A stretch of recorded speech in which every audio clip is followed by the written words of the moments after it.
alam nyo na kung bakit ko ginagawa yon. At tapusin nyo yung video ko bago kayo manghusga. Diba? Na pinagtitripan ko. Si Awit po ang pinagtitripan ko dito, hindi po yung mga may ano.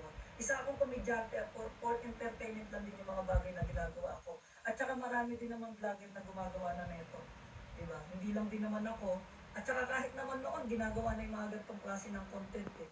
Pero hindi naman about sa mga ano, hindi naman siya about talaga totally sa sinaniban o kung so ano.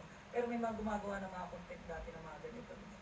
Pero this time, di ko din alam kasi talaga kung ano yung gagawin ni Awit pa o ano yung ginagawa niya. Basta ako, labas ako doon.